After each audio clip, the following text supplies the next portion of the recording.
Get ready. Hello there, everyone, and welcome to episode 5 of the Play to Win podcast. A podcast where we break down the week's biggest gaming news through in-depth discussions. My name is Tyler, and I'm joined by my awesome co-host, Keiran. Keiran, man, how's it going? It's going pretty good. I can't complain. I've had a very chill week. It's nice and sunny outside.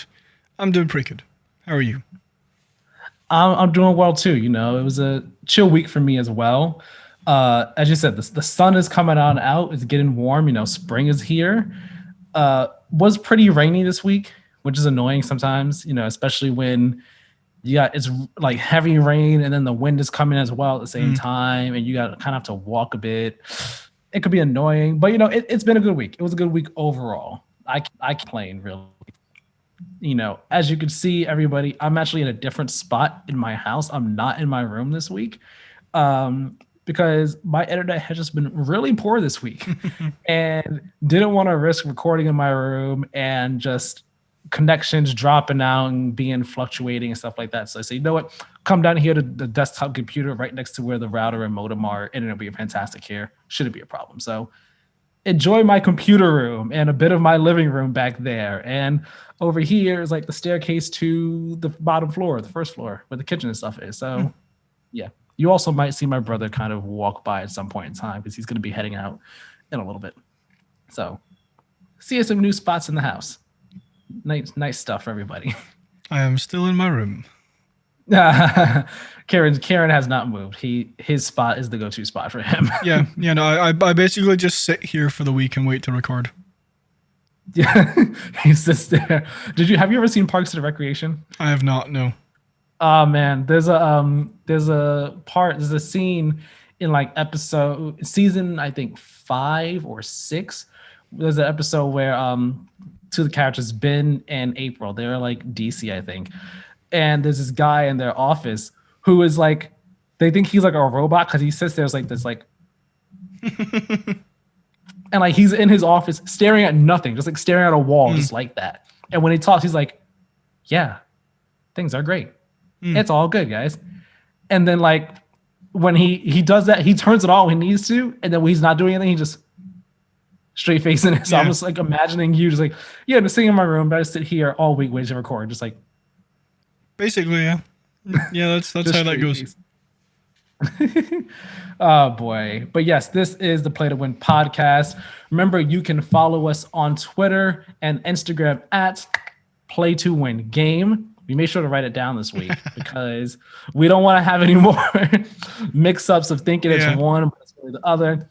Twitter and Instagram at Play to Win Game. Follow us over there for updates on the show and all that good jazz. Also, remember to subscribe to us on YouTube. When you subscribe to us on YouTube, turn on that notification bell so you know when videos go up, and you could be one of the first people to see them. Subscribe over there, leave likes, leave comments, watch the videos. Yesterday, as of when we record, Keiran put out his Friday video reacting to the Resident Evil showcase, the story trailer that came out. We'll talk about the showcase a little bit more later on in the show. But Keiran reacted to that. It's a good watch. Go ahead, give it a watch. He's never played a Resident Evil game. He's not a Resident Evil fan. So, you know, it's an interesting perspective for him to have. I get everything 100% correct.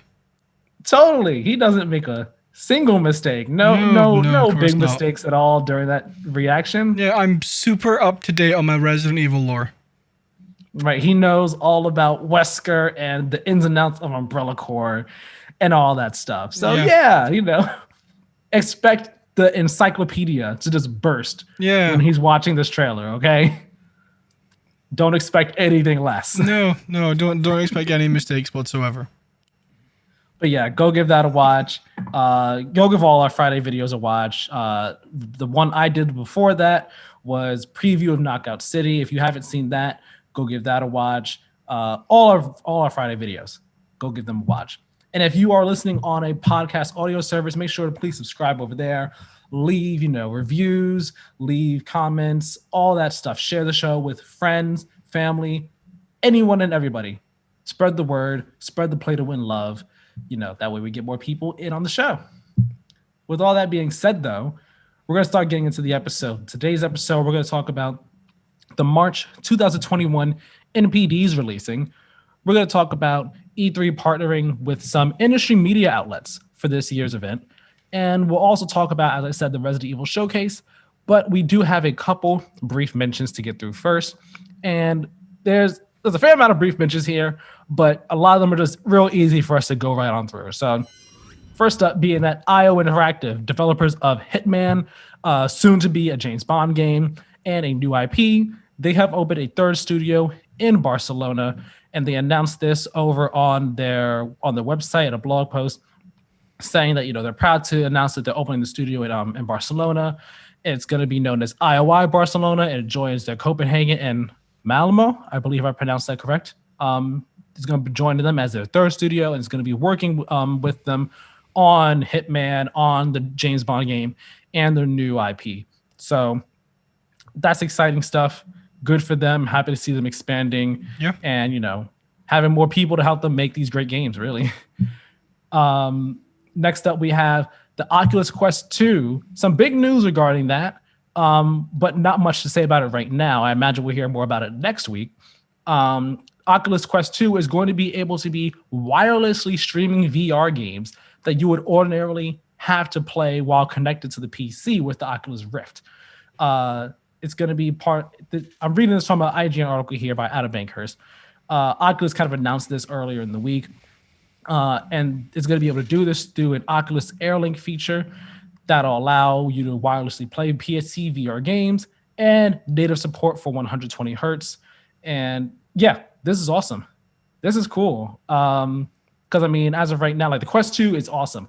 I have mine. I haven't played it that much in like recent weeks or months because whenever I play it now, it like slides down on my head. So I need to figure out like a weight distribution system because I play it for like half an hour and then like I'm constantly like pushing it back up. It's really annoying. But like the Quest 2 is awesome. It's an awesome device. Being able to wirelessly play VR games, like that is a dream for VR. So being able to play some of the more intense games that are, that you need to be plugged into a PC with, but like wirelessly, that's awesome. Yeah, it's super cool. It's going to open up a lot more. Excuse me.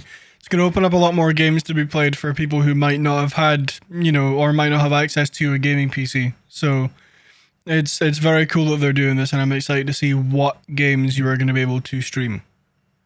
Right.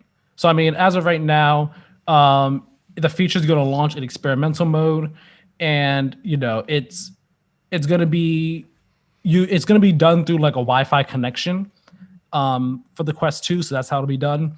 But one game that the IGN article has here listed, that they state, not listed, but stated here, is Half-Life Alyx. So that's fantastic. Yeah, that is fantastic.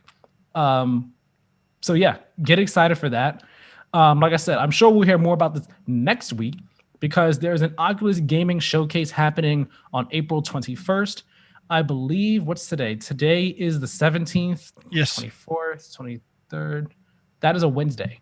Next week, Wednesday, when we record this, not next week, but Wednesday, April 21st, 3 p.m. Pacific time, 6 p.m. Eastern time, 11 p.m. BST is when we will be having this Oculus Gaming Showcase. And again, IGN article here by Adam Bankhurst. It says that this Oculus event is going to feature updates on Pistol Whip, Lone Echo 2, Star Wars Tales from the Galaxy's Edge, and more. The event is, according to Oculus, quote, wholly dedicated to the stellar games across the Oculus platform. So look forward to that.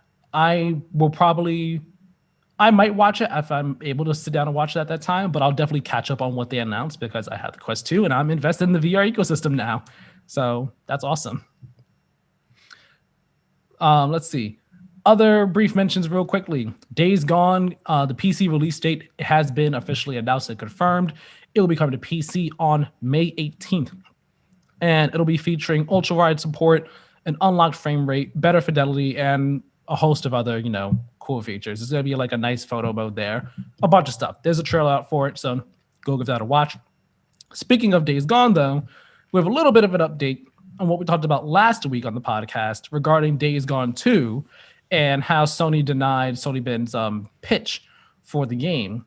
And Jeff Ross, he was on a podcast with, on a live stream, I should say, with original God of War creator David Jaffe, and he was just talking about the game and really the article that that Bloomberg piece was all about. And Ross, he wasn't able to confirm if Days Gone 2 was rejected because NDAs and stuff like that. He did reveal some stuff about the pitch he submitted, and in the IGN article here by Matt Perslow, it says, quote, "We wanted co-op from the beginning in Days Gone 1, but obviously you have to make concessions for what you're not going to be able to do," end quote, explained Ross during the conversation, as reported by VGC. When asked by Jaffe if the ideas for a co-op mode would have been implemented in a sequel, Ross said, quote, "It's one of the things that we had in our pitch, yeah. It was the idea of a shared universe with co-op play," end quote. And then when he goes on to explain his vision for the co-op, Ross described it as, quote, "taking this world that you've built and all these assets and systems and repurpose them for some sort of similarly themed multiplayer version of this universe. So it will be with guys like Deacon trying to survive, building up a clubhouse or a crew. I think it would be fun to be in that world cooperatively and see what horde battles could be like," end quote. So I'm assuming that is the pitch that they brought to Sony. Yeah. And well, yes, this is the pitch that he submitted to Sony. Like we said last week when we talked about this, sometimes just because Sony denied their pitch does not necessarily mean that they don't want a sequel or that they cannot make a sequel. Yeah. It could be that the pitch just wasn't all that good. It could be that they're saying, hey, retool the pitch and come back to us with something different for it, and we can see where that goes. I'm happy this pitch got denied. I'm not a fan of this idea, because, like it says here, if it says it's a co-op mode, but it kind of feels like this was going to be heavily implemented into the main game as a whole, and I feel like that takes away from the story of Days Gone. I don't want Days Gone to become a co-op, not live service, but like a co-op, shared universe type game. Like if it was its own mode, a separate mode from the main story, the single player story, that's one thing. But if you were like implementing it into the main game and trying to, do it like that, this idea I'm not really that fond of. So I'm kind of happy that they said, yeah, let's not go with this pitch.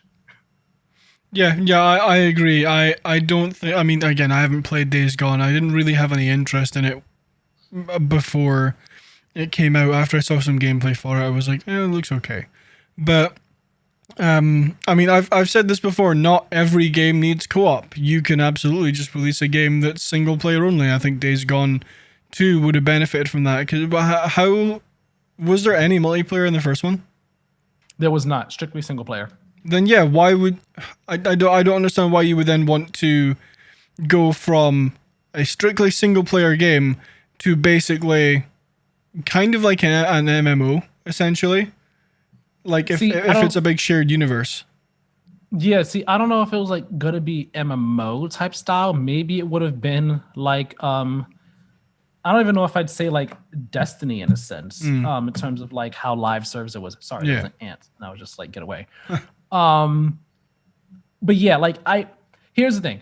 The pitch idea on paper, it sounds fine. Like the pitch idea is fine. It's a cool idea, which I think if explored more and fleshed out more could be interesting, but for its own mode, not fully integrated into the main campaign and all like that. Like if it was a thing where it's like, yeah, we're the single player and the co-op blend together, then it's just like, not really feeling that, But if it was its own thing, like how Watch Dogs Legion is having a multiplayer mode kind of coming a bit on. I think the multiplayer is out now actually, but like the multiplayer for Watch Dogs Legion is separate from the main story. It's not.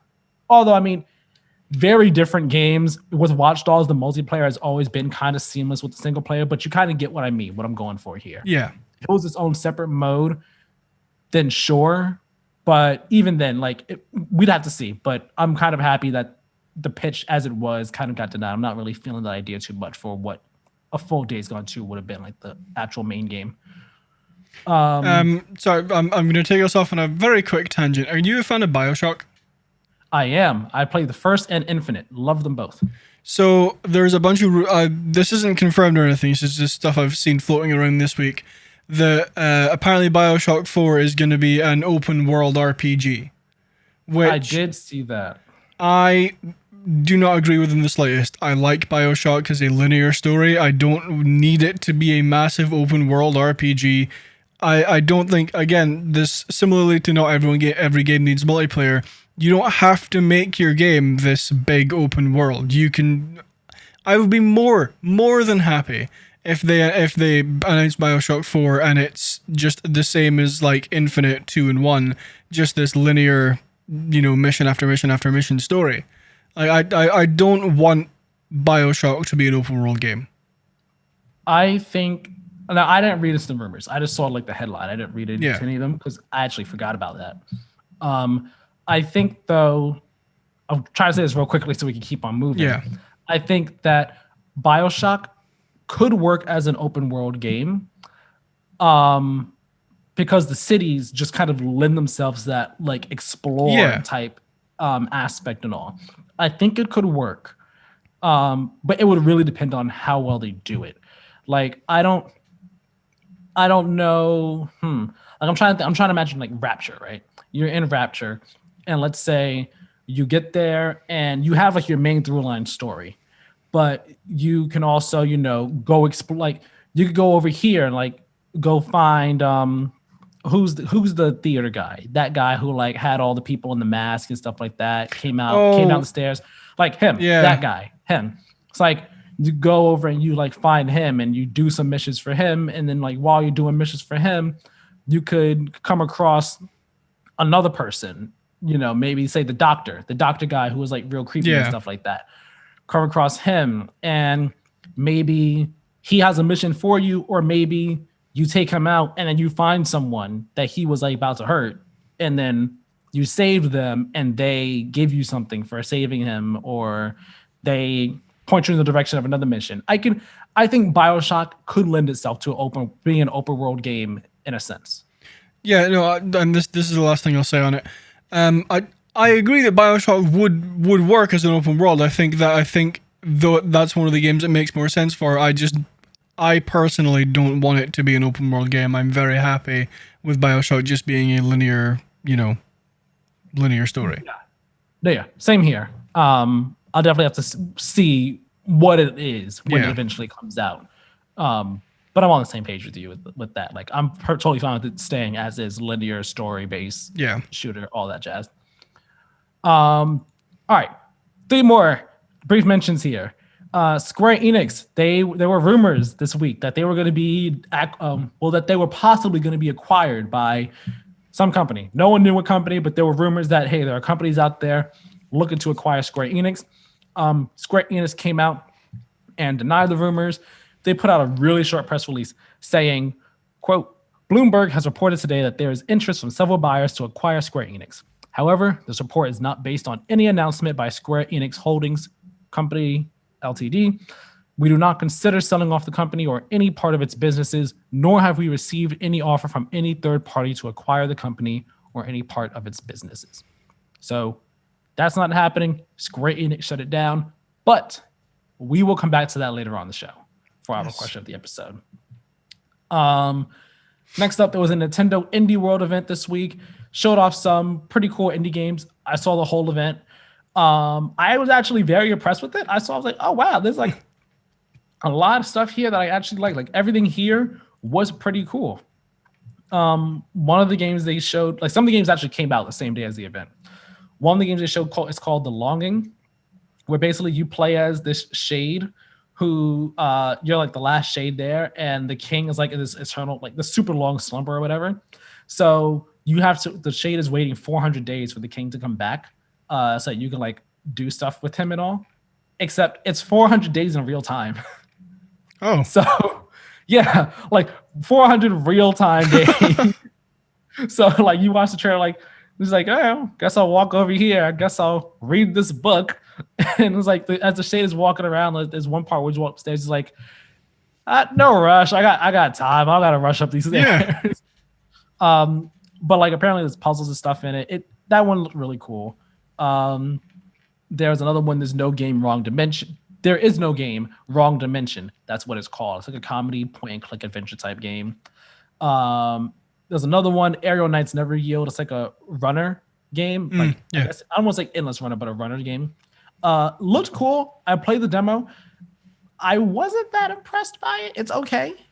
But I mean, it looks cool. It looks cool. It has a nice soundtrack. I really like the soundtrack for that game.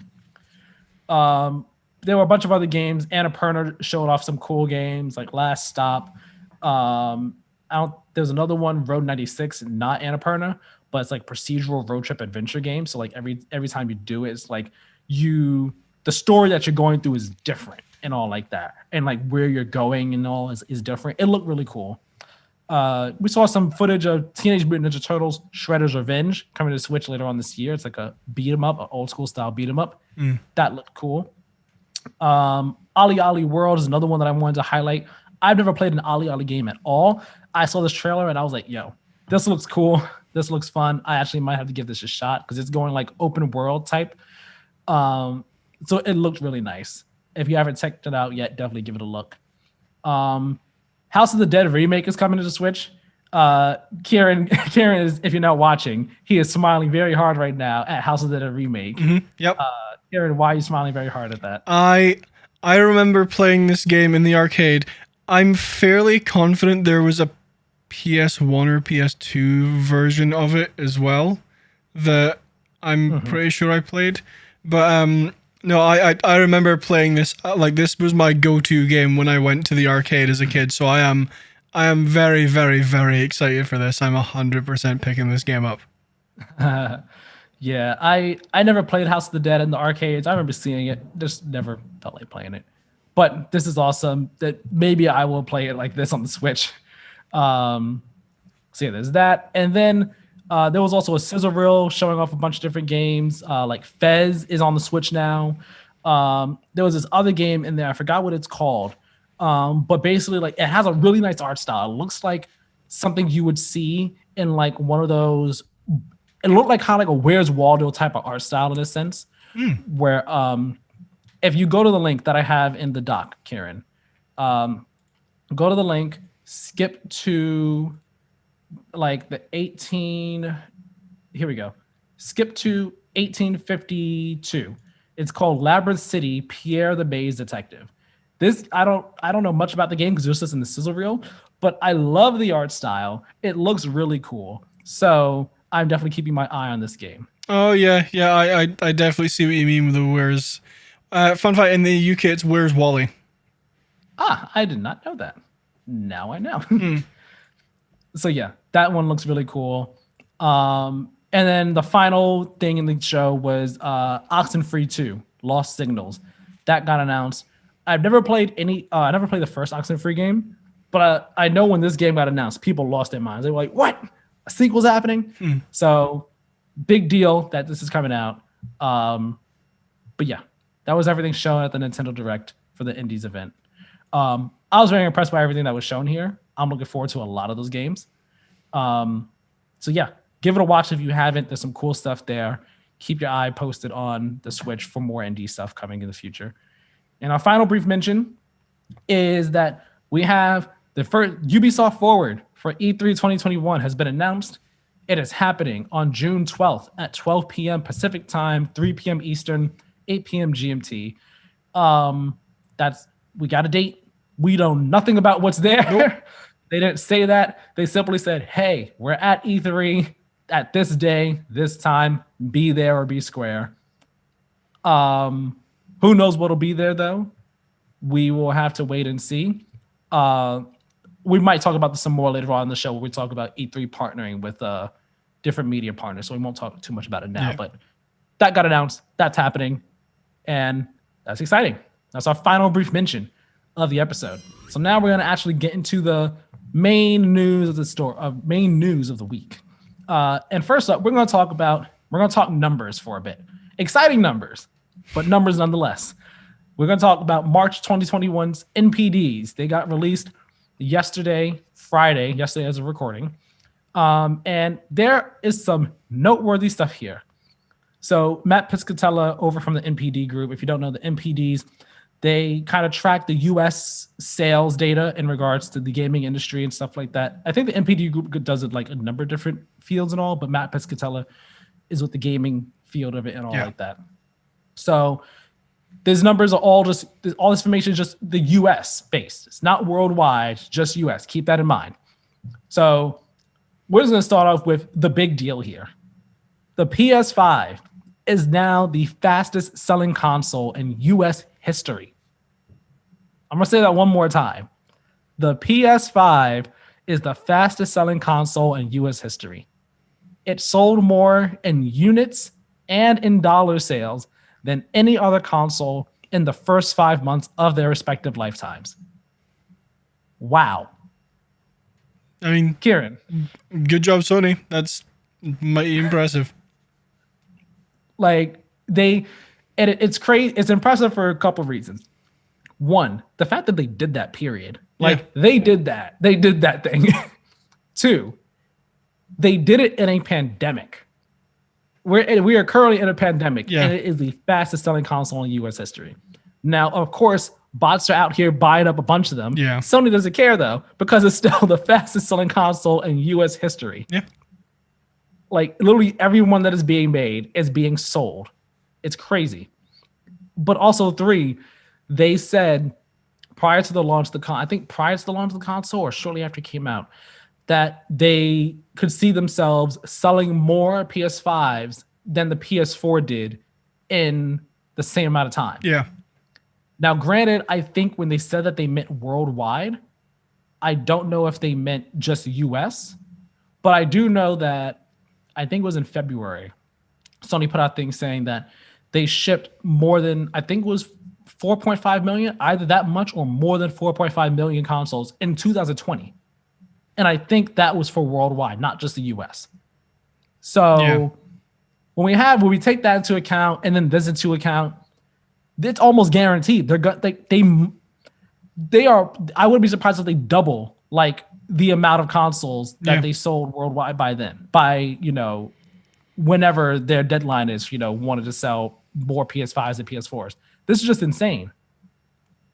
I mean, it makes sense that they could potentially have doubled what they sold in 2020 because, I mean, the PS5 launched in November, which is like the second last month of the year, whereas we are now, over halfway through April. So in the last 4 months, I imagine they've sold more than, probably more than 4.5 million. Right. And like this is just from March. So like, who knows how much they've sold up to this point now in April. Like this is just, it's crazy. And it goes to show that demand for the PS5 is strong. And like Sony is just, whatever Sony's doing over there, it's clearly working because people are buying their consoles. People want their consoles. And, like we had the talk last week about is Sony out of touch and all like that. And we said no. Like we ultimately said no, we don't think they're out of touch. No.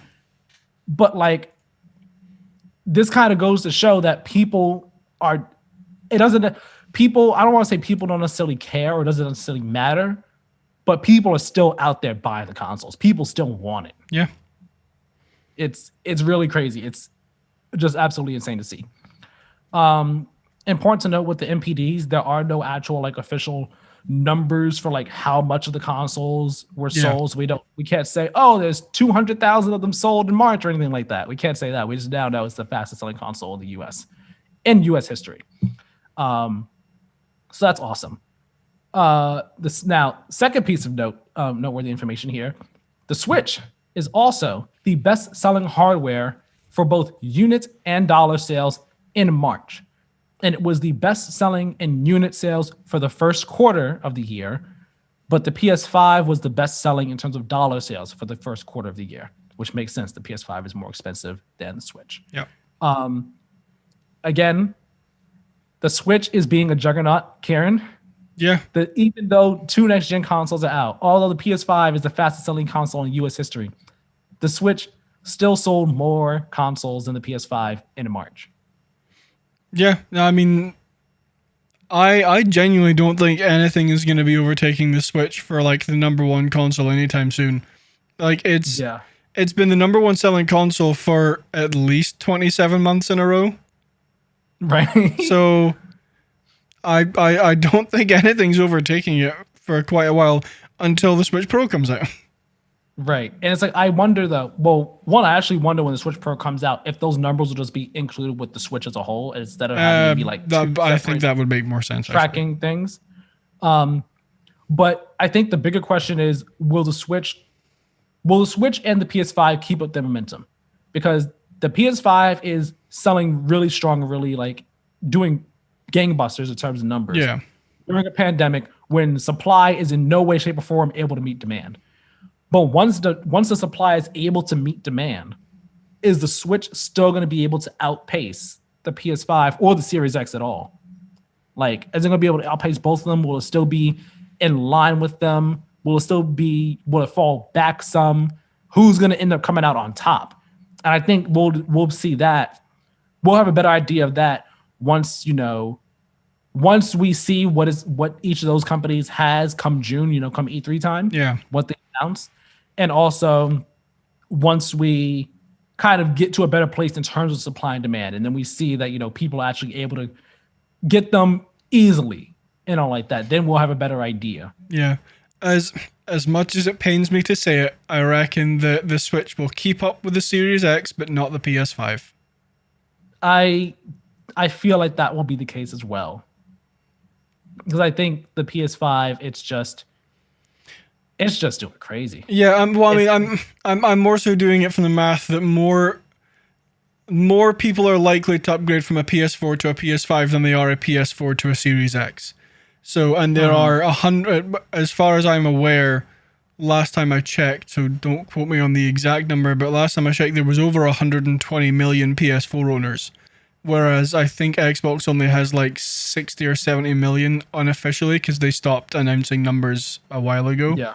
So, I mean, even just from like a math perspective, there's double the amount of PS4 owners than there are Xbox One owners. So it would not surprise me if more of those people upgraded to PS5 than more of the Xbox people upgraded to the Series X. True. I do wonder though. Again, there's Game Pass. We got to take that into account. Yeah. I wonder how much of an impact Game Pass is going to have in terms of pulling people over to buy an Xbox. Especially as they make these bigger deals, and the next rumor is that Game Pass is going to get Battlefield 6 day one. I've seen that rumor floating around a lot this week. I mean, yes, please. Yeah, if that happened, that'd be insane. That'd be great for Xbox. That'd be great for EA. That'd be great for DICE. It'd be like a huge deal. So I mean, Game Pass is also there. Like that could help sell a whole lot of Xboxes. Yeah. But I still think the Switch will probably be at pace with the Xbox. Yeah. I don't know if it will surpass the PS5. It really depends on if PS5 like slows down the momentum at any point in time. Yeah. Yeah. We'll definitely have to wait and see. It's very interesting though. All right, but now we're going to run down the top 20 best-selling games of March, okay? Now, this is going to be fun because I purposely did not put it in here, Keiran, because I want to run down it because I want you to kind of guess what the top 20 are. Oh, goodness. I don't even know. Like, I can't even remember what games came out in March. Okay, well, start remembering. All right, so number one here. Well, again, it's not just about what games came out in March. It's just the top 20 best-selling games for the month of March. Okay? So what would you expect number one to be? Can it be Outriders? Because Outriders came out this month. No, but it's in the top 5. Okay. It has to be something like Animal Crossing or something like that, right? No, number one best-selling game of March, Call of Duty Black Ops Cold War. Number one. Oh. Call of Duty. That's actually kind of surprising. Really? Call of Duty always is like I know. Like near the top of the list every month. Oh, I had assumed that anyone who wanted Black Ops Cold War by now had Black Ops Cold War. Nah, Call of Duties, they are like top charters for like their entire year whenever they come out. If not number one, they're like in the top Yeah. five. Matt Piscatella here says that Black Ops Cold War returned to the top of the monthly bestsellers this month. Last month it was number 2. And Black Ops Cold War is also the best-selling game of both the first quarter of this year as well as the past 12 months. So from March of last year to March of this year, Yeah. is the best-selling game. Interesting. It's interesting, though not that surprising. And No. again, this is all U.S. numbers. Okay, people? Okay. All U.S. numbers. Because I know some people are thinking, but what about Animal Crossing? What about that? These are just U.S. numbers. Yeah, well, I was like, I mean, you know, the Switch is still the best-selling console. I imagine a lot of people pick up Animal Crossing with their Switch, so I would have assumed it was Animal Crossing. Animal Crossing, it's here, but it's not number 1. Okay. All right, number 2. What do you think number 2 is? This is a Switch game. Okay, it is a Switch game. I'll give you that hint. Is it? Oh, is it Mario 3D World Bowser's Fury? No, but that is very close. Not number 2. I thought it came out last month, so I thought it might be. This game did come out last month. It is a Switch game. Pass. Monster Hunter Rise, number 2. I should have guessed that. My friend is obsessed with that game right now. Yes, Matt Piscatella, he says here, Monster Hunter Rise debuted as March's second best-selling game and was also the first best-selling game on the Switch. With only 1 month on the market, lifetime dollar sales of Monster Hunter Rise ranked second amongst all Monster Hunter franchise releases, coming behind only Monster Hunter World. So in the 1 month that it's been on sale, it is second best-selling in the entire franchise. Yeah. That is wow. Like that, it goes to show that World really penetrated the mainstream for Monster Hunter, and Rise just is benefiting from that game's success. Yeah, I think that if Rise had been multi-platform, it would have been number 1 for last month. That's a good question. I could see that happening. I could see it possibly surpassing Black Ops if it was multi-platform. Now, number 3. This is another new game from March. It's multi-platform. New game. Came out last month. You got this. Come on, Keiran. You got this. You got this. Is it something I've already said? You did say it. I did say it was on here. It's not a Nintendo game. Is it Outriders? It is Outriders, number 3. Yeah, there you go. I finally got one. Yeah. Outriders launched as the third best-selling game of March, and Outriders ranked as the third best-selling game on Xbox and PlayStation from March. Great job to Square Enix, and People Can Fly. Good for them. Yes, I will. I will have a little bit more to say about that later on. So now number 4 is, let's see, it is another one you said. Is it Bowser's Fury? Yes, Super Mario 3D World, Bowser's Fury. Important to note here, the NPDs don't include Nintendo's digital sales for their games. So because Nintendo first party games, they just don't provide. Yeah. Nintendo themselves don't provide those digital sales numbers. So it's possible that with those numbers included, 3D World could be higher in the US, but as of right now, with what we know, it's number 4. Number 5 on the list. This game is a PlayStation game. Did not come out this year. Oh, interesting. Is it Miles Morales? Yes, it is. Number 5, Miles Morales from March. Good job. I didn't have to give you too many hints on that one.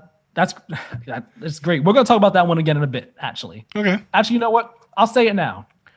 Miles Morales, for the past... So there's another graph here, right? Which has the top 10 games for the past 12 months from March of last year to March of this year.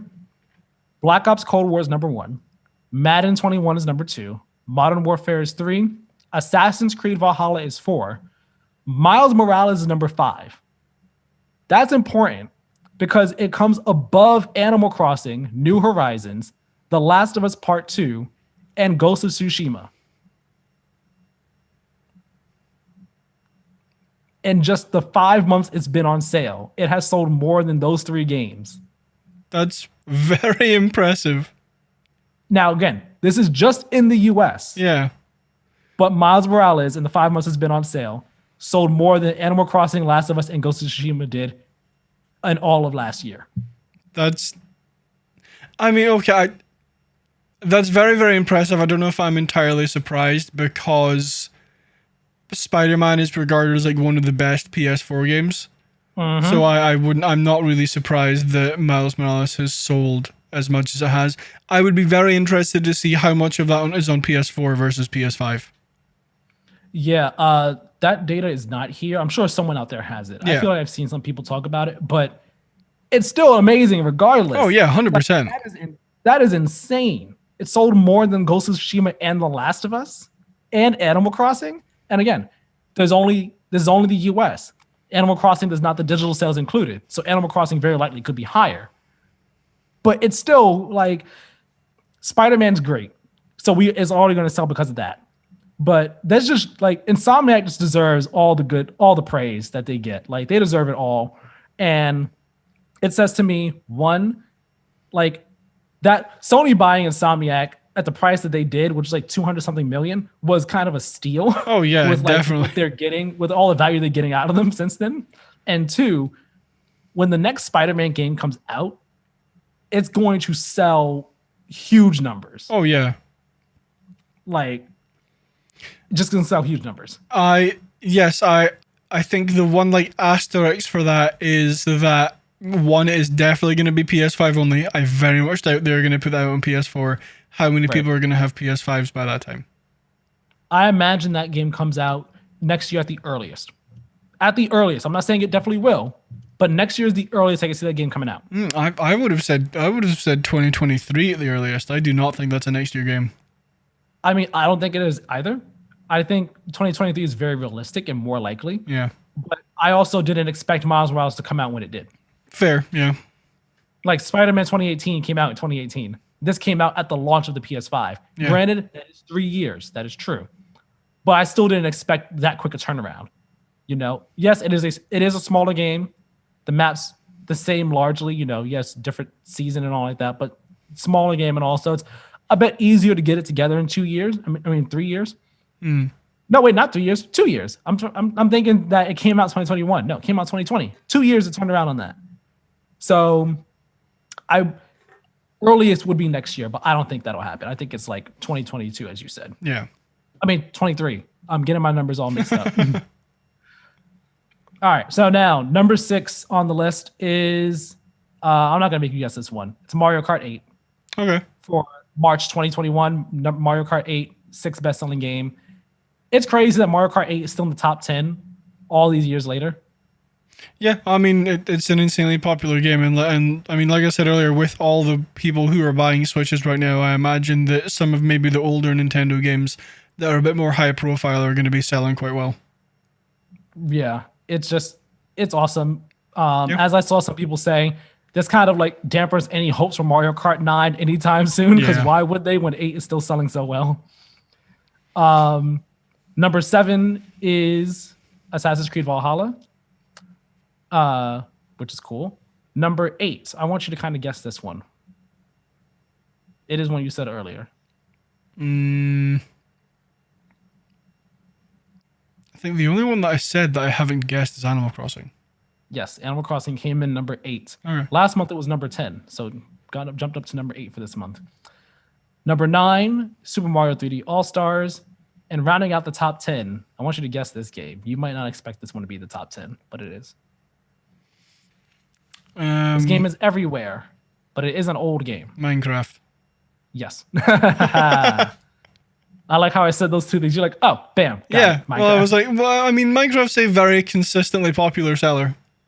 Yeah, true. I'll just list off the rounding of the top 20 here. Number 11 is Modern Warfare. Number 12, Super Smash Bros. Ultimate. 13 is Pokemon Sword and Shield. 14, Mortal Kombat 11. 15 is Crash 4. It's about time. And 16 is Breath of the Wild. 17, Madden 21. 18 is NBA 2K21. 19 is Super Mario Party, which actually surprised me. I forgot the game existed. And then number 20 for March 2021 is FIFA 21. Ugh. Great month of March. Yeah, I mean, well, I was going to say all of those games are good. Most of those games are good.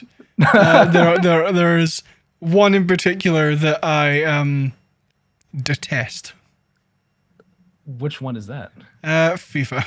I hate FIFA with a passion. Is it because of the money scheme behind it? I mean, it's just I just don't like FIFA, right? I don't understand why you wouldn't just play an interesting game. Like I'm sorry for all you people who love FIFA. I'm just like, play something else, please. All the football/soccer fans out there are like coming to your door. Yeah, they're gonna get the pitchforks and the torches. What do you mean? What do you mean FIFA's not interesting? Oh boy, man. You've incurred the wrath of them and possibly Resident Evil fans. Well, I think definitely Resident Evil fans. Oh boy. So finishing up here with the March 2021 MPDs. When it comes to accessories, the DualSense was the best-selling accessory in dollar sales for the month of March and for the first quarter of the year. March had a record $300 million in accessory sales, which is cool. That's 26% higher than it was in 2020. Accessory sales in the first quarter of this year were $717 million, which is 42% higher than it was last year, that's cool, interesting. I think what is very cool to take away here from this all, though, is overall consumer spending in March for 2021 was 18% higher than last year for a month record of $5.6 billion. Consumer spending for the first quarter was $14.9 billion,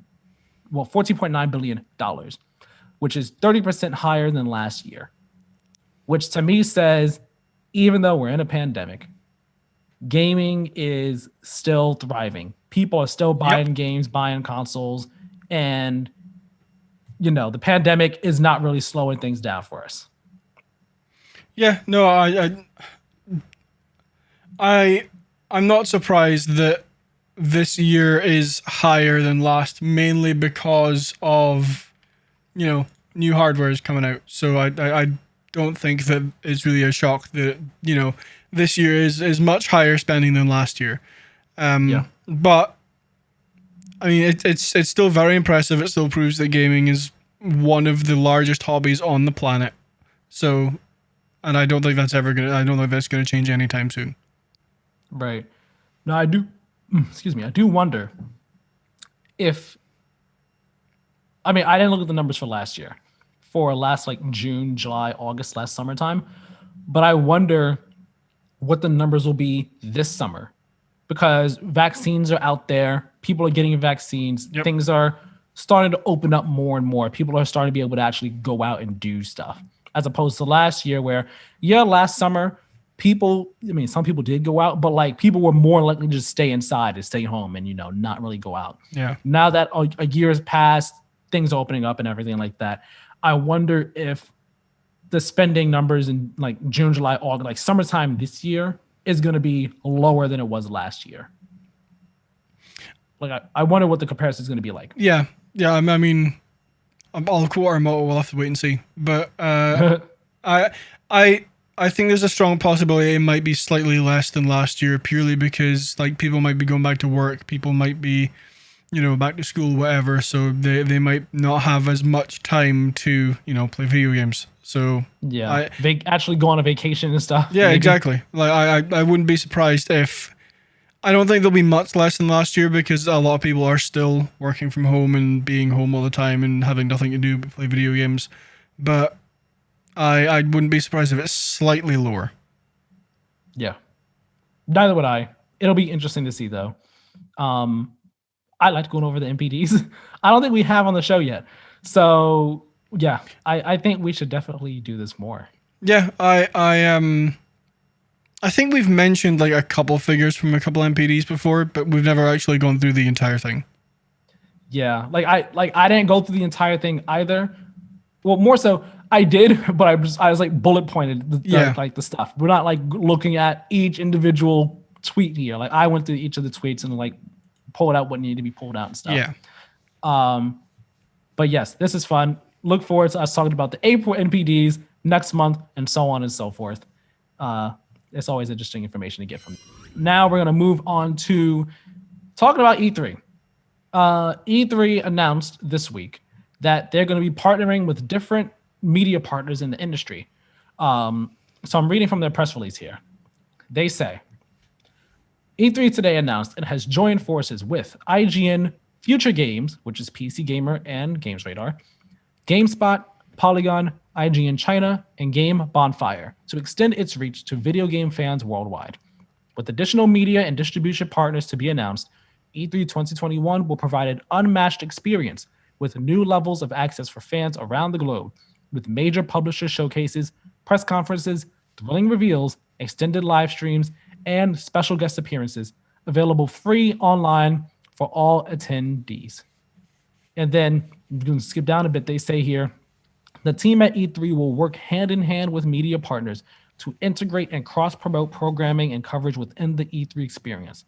This includes coordinated broadcast, wide coverage, media talent participation, and original programming, among other features. Then we have a quote here from Stanley Pierre-Louis, president and CEO of the ESA. He says here, quote, "We are focused on ensuring that E3 continues to be the most innovative and collaborative event in the video game industry.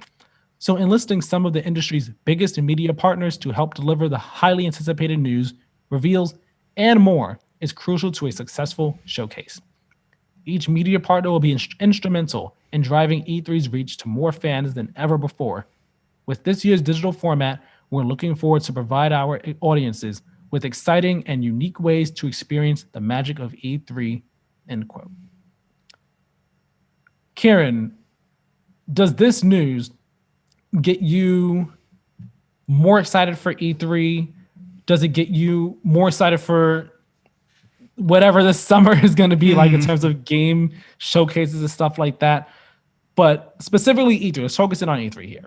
Does this get you more excited for it? Does this give you hope for what E3 is going to be this year? I think it does. I think this is a sign that it's going to be a lot more coordinated than it was last year. I think that there's going to be like more of an easy to follow schedule. I've said before, last year we only really had IGN Summer of Gaming and Summer Games Fest from Jeff Keighley, which was easier to follow than the IGN one, but it still wasn't exactly the most concise and consistent thing to follow. So and it's like, even there was also like, I know GameSpot has something going on, but even aside from them, there was like, there's an indie event here, there's another event there, another event this day, and like there were all these different events happening on different days, different times, and then you had the publishers doing their own things like on a given day and all like that. It was a lot to follow. Yeah, so it gives me confidence that this year is going to be a lot more easy to follow. I've been very critical of IGN Summer of Gaming in the past because it was not easy to follow in the slightest, but I also want to point out that, you know, they didn't have a huge amount of time to prepare for that. They didn't. I very much believe they did the best they could. So everyone did last year. They were just like, we gotta do something. We'll try to do something the best we can. Yeah. But no, IGN and that usually have a fairly large presence at E3 anyway. Like that's whose coverage I usually watch. They usually have like pre-shows, post-shows, interviews, blah blah blah. So it doesn't really surprise me that they're officially partnering with E3, but we'll wait and see what that entirely entails. Yeah, so you see, I think that E3 doing this is the move. This is what we should have had last year, but we didn't because last year was the test run, the trial run, we got to do something run. But with the lessons that everyone learned from last year and E3 coming back and with all the problems E3's having, E3 realizing we need to kind of try and evolve in some capacity, in some way. Partnering with the different media partners, I think, is the best thing that they could do. And I think that this can work. because E3 it could work, but it could also lead to more confusion because they're saying here, we're gonna partner with the different people, and like some people will have things. We'll kind of like dole things out to different people with our industry partners. What was it they said here?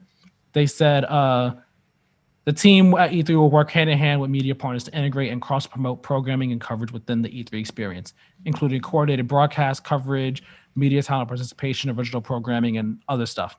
So to me, this says like, say Ubisoft announces Splinter Cell, okay? Say they announce Splinter Cell, and then that's happening as part of E3, right? Because it is. So Ubisoft's announced it and say, okay, cool, we announced it, and we're showing some gameplay now. But tune into IGN tomorrow, or tune into IGN on this day at this time to see more gameplay. Yeah. And then let's say EA announces Battlefield Bad Company 3. It's not going to happen. But let's just say they do. And they announced that as part of E3, so assuming they're connected with E3 this year. Let's say they do. They say, okay, we're showing you this here. We'll show you some gameplay here. For a deeper look and a talk with the devs about the game, come to GameSpot on this day at this time for more. Doing it like that is a way that it could work out. I think it clearly tells people, okay, we see this on this day. If we go here on this time, this day on this time, we can get more about it there. I think it'll work out very well like that. But it could easily get very messy and confusing if messages are not clearly delivered. Yeah.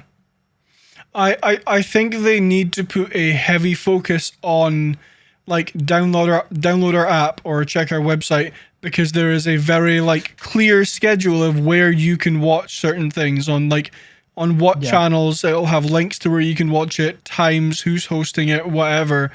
As long as they have enough documentation to that it's easy to follow and it's easy to understand for everyone, then I think it's going to go fine. The last thing they want is something like IGN Summer of Gaming last year, where they did the best they could, but it wasn't the easiest thing to follow in the world. There wasn't 100% of...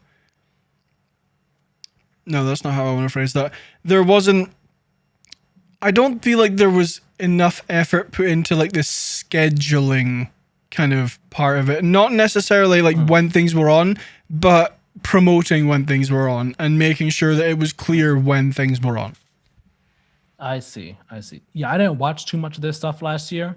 Because again, it was a lot trying to keep track of everything. And it's like one thing's happening one day. Okay, this is with Summer Games Fest, but is this with Summer Games Fest? And are you also with Summer Games Fest? Because Summer Games Fest is supposed to be this whole summer-long thing, but who's with it and who's not? And if you are a Summer Game Fest, you can go to the Summer Game Fest YouTube channel to watch it. But if you're not, do we go it was a whole lot to try and keep track of. Yeah, I think that what they're planning this year is, like we've said before, bringing everything all together, having everybody collaborate and be on the same page, so that we're all working towards the same goal. Yeah. Of giving everybody access to this information, to these showcases, to these interviews, gameplay showcases, whatever you want to call them. We're giving everyone access to it and making it very clear and easy for them to follow and know where to go to get it. Yeah. So yeah, I'm very interested to see how it all plays out.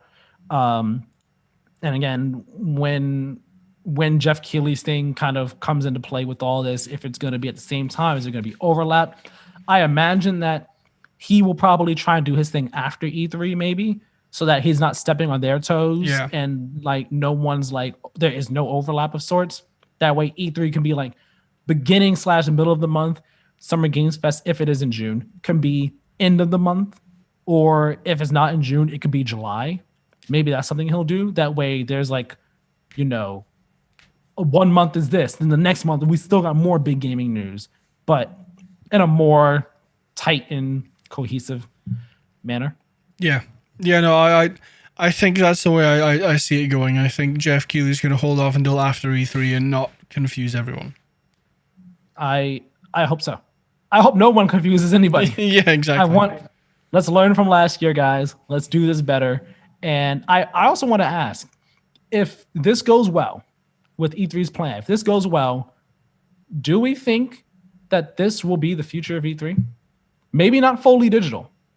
I'm like, next year I imagine probably in person, a mixture of in person and digital virtual stuff. But do we think that this could actually end up being just the future of E3?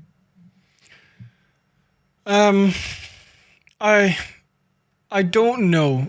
I mean, on one hand, it makes sense because I imagine it's cheaper for them to put on an E3 like this, where they might at one point, like we talked about either last week or the week before, I can't remember, they might at one point transition to like an all digital thing and then have like a $35 like pass you can buy to get access to everything. So, I mean, I can see them doing that. But I mean, I've said this before. I've seen developers say that a lot of business gets conducted at E3 in person. So I don't think E3 is ever going to go away entirely, like physically entirely. But I think as the years go on, there may be more and more of a heavy focus on promoting digital stuff. Yeah, I think so, and I think maybe we'll. I don't know. It'll be interesting. Because I mean, in the past, like all the industry partners, they're already there at the show and they book their stuff with the different developers and stuff. Yeah.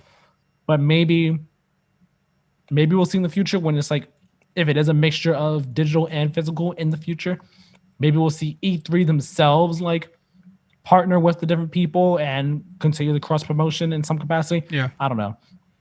I'm as you all can see and as you all know, we are not actually in the industry. We don't know all the ins and outs and the inner workings of how things work there. So all the speculation that we're doing could be for naught. We could be very wrong. Yeah. But I mean, it's exactly that. It's just speculation. It's fun speculation, though. Yeah. The only thing that I know the ins and outs of is Resident Evil. Yeah. Let's talk about Resident Evil right now, then. Actually, since Keiran knows all the ins and outs of it, he can tell us all about the Resident Evil showcase that happened earlier this week. Can you, or can I go? No. Yes, there was a Resident Evil showcase that happened earlier this week, and it was cool, but although it didn't really show much, it didn't show much new. Let me say that much. We got a new story trailer, which again Keiran reacted to. Go watch that reaction. The trailer, I like the trailer. I thought the trailer was it was way more cinematic than I thought it was gonna be. Like I was watching it, I'm like, this feels like a movie trailer, kind of sort of almost, with the music and the way things are playing out and all. But for that trailer, what did that trailer do for you? I mean, I'm always happy to see Lady Dimitrescu. Yes. Just gonna get that out there. But I mean, like I said in my reaction video, I've never really been hugely into Resident Evil. I've never really kept up with it. The only game that I've played is the Resident Evil 2 reboot, which I enjoyed a fair amount. But this is the first one that I'm like, this looks pretty damn good. Actually, I think I find myself getting more and more excited for this game the closer we get to launch, which is May 7th. So I thought it was May 11th. I thought it was May 11th. I could be very wrong about that. I thought it was May 11th. I'm pretty sure in the trailer it said. Again, I'm possibly, yes, May 7th. You're right. I don't know why May 11th was just in my head. I was like, wait, did I get another thing wrong in my video? No, you're right. So yeah, I mean, basically, I'm getting more and more excited for this game. The story looks very interesting.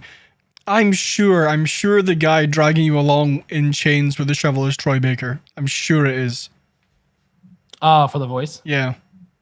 Yeah, I wonder.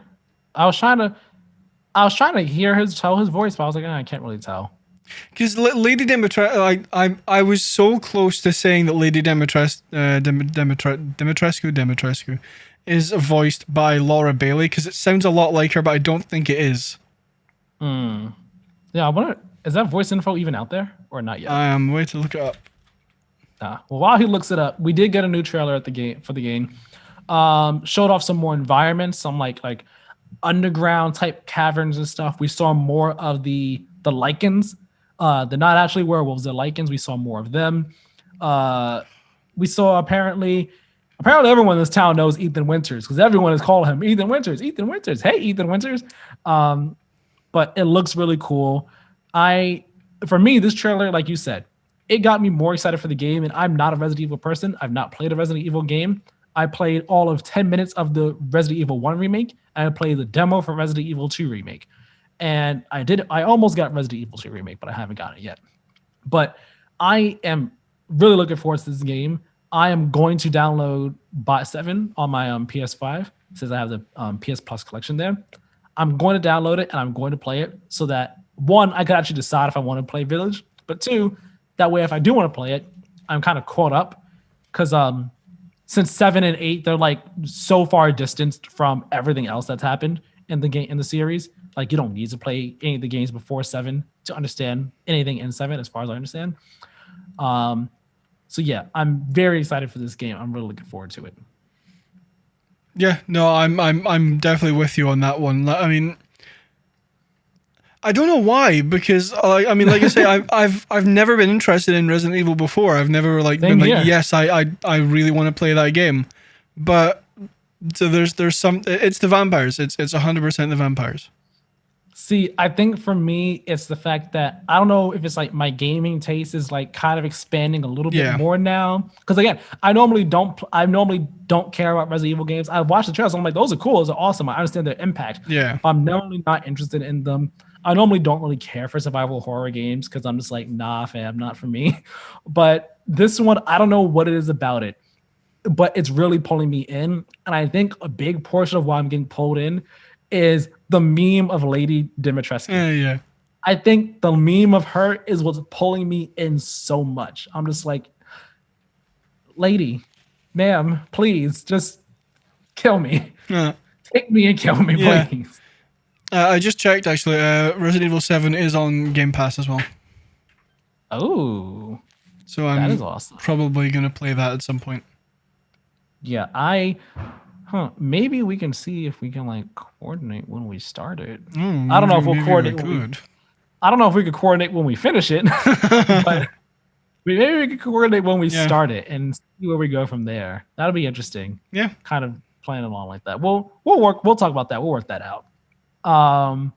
So yeah, they showed the trailer, and then they announced a demo coming for the game, and everything surrounding this demo situation, honestly, is confusing. It's very confusing. IGN has a breakdown here. I'm going to do my best to explain this, okay? Because like the trail, like in the showcase, they explained it, and I was just like, wait, what? Huh? So I'm going to read what IGN has here. So, they say here, this article is written by Adam Bankhurst. Says, while PlayStation 5 owners have already gotten a taste of Resident Evil Village because of the earlier demo that came out earlier this year, all platforms will soon be able to try out a gameplay demo that will let players explore both the village and the castle portions of the game for 1 hour. PlayStation owners will have early access to the demo next week, and the village and castle portions will be separated into 2 days. Each demo will be available to download and play over an 8-hour window, although the game time is limited to 30 minutes for each. I'm going to pause there.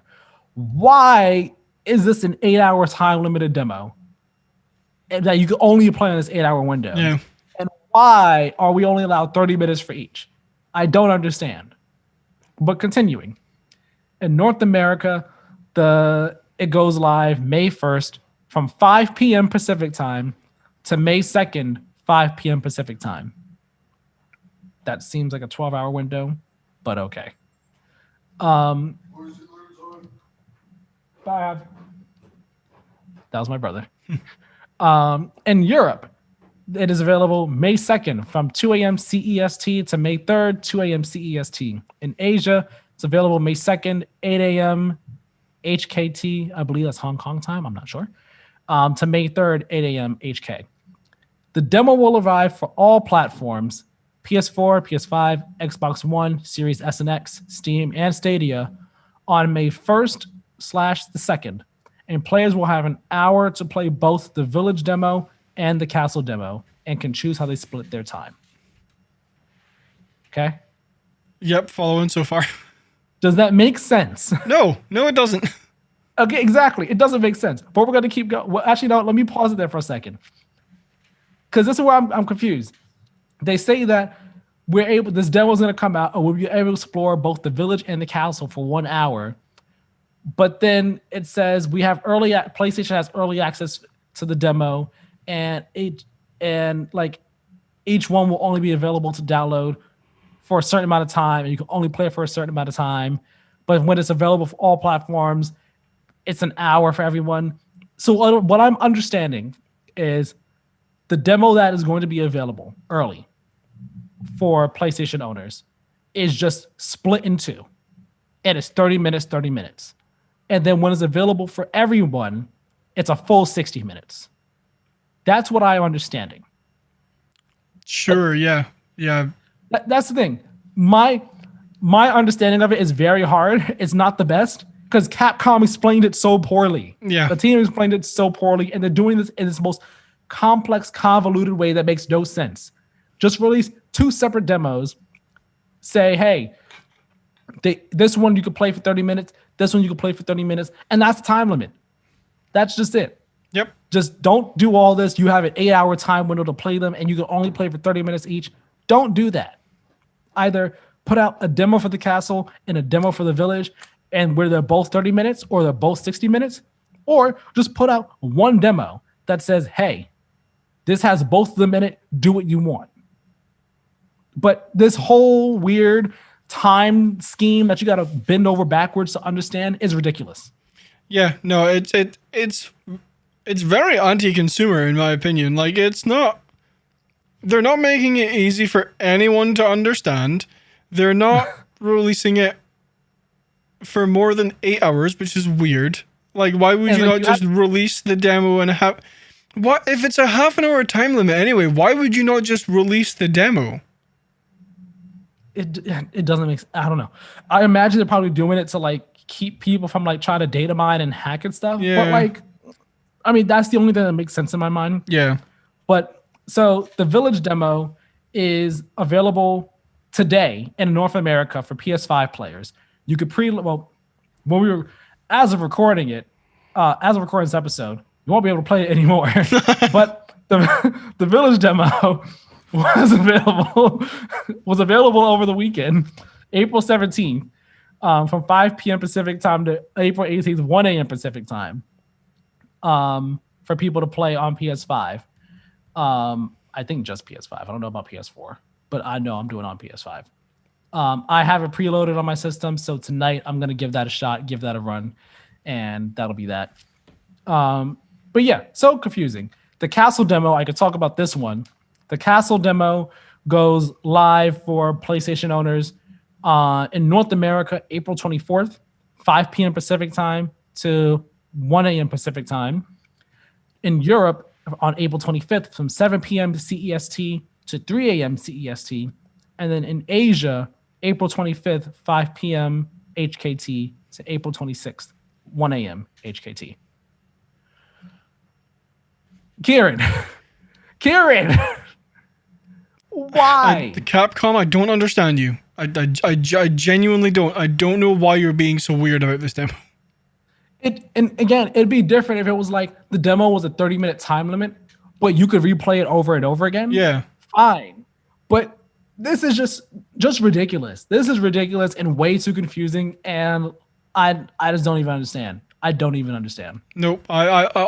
Honestly, I have given up trying to understand this paragraph here. I think I'm just going to move on to the next one. Yeah. If you're able to play the demo on the PS5 early, play the demo early on PS5. Yeah. Keep an eye out though on when the time ends, and other platforms keep an eye on when it comes for you and all like that. Capcom needs to explain this better. Moving on from the whole demo situation though, they also announced mercenary mode is coming to Resident Evil Village, It's going to be a mode that comes with the game. It's not like a separate buy-in type thing or anything like that. And it's basically a mode where like you have to get through a level, you have to get to an endpoint level in a certain amount of time, and you have to get through the enemy. You have to like kill the enemies as you go, and you like rack up points. You could do combos to rack up points. There are ability things you could pick up throughout this level that like maybe make you move faster or help you carry more ammo or make your block a bit stronger and all like that. Like you could go to the Duke and like upgrade your weapons as well to get through the stage and all like that. It seems cool. Apparently the mode was last in Resident Evil 6. I obviously didn't play Resident Evil 6, but the mode is back. It looked like a cool, fun time. So yeah, there's that. That's very exciting.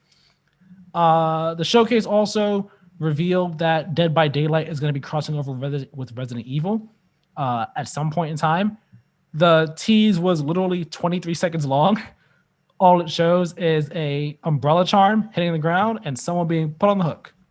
So, I mean, I know that's what happens in Dead by Daylight. You get put on the hook and that's how you die. Yeah. But really short tease, super short. Could have easily just been like a press release or a blog post. But I mean, hey, you know, more stuff to celebrate the 25th anniversary. Yeah.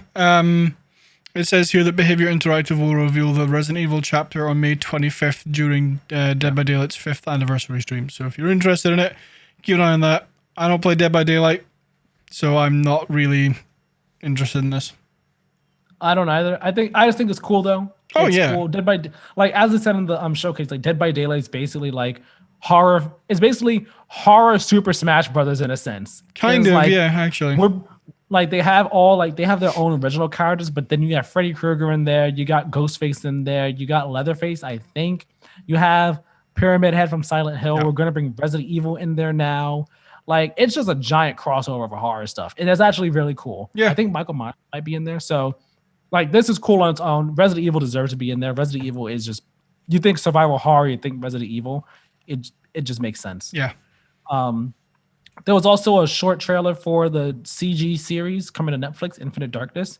I may watch it. I mean, I've seen one Resident Evil CG movie. It was the one that kind of like started off in the airport. I forgot which one it was called. I thought it was fine.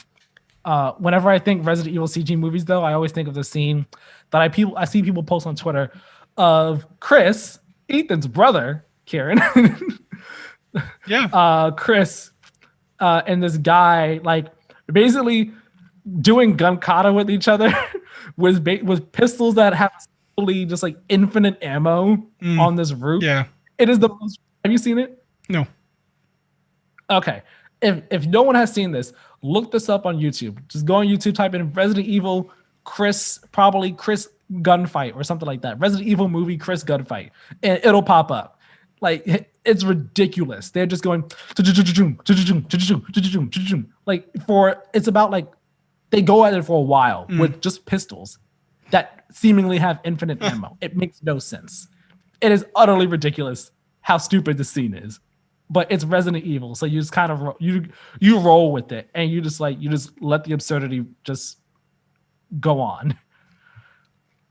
So they announced all that stuff. Oh, what were you gonna say? I was just gonna say I might actually look into this. Have you watched Castlevania on Netflix? I have. I've seen the first 3 seasons. Season 4 got announced. Oh, thank yesterday. God. Season 4 is coming next month. I believe May 13th. Next month? Is the final season. May 13th, I believe. It's the final season. Oh, the final season. No, I really love Castlevania.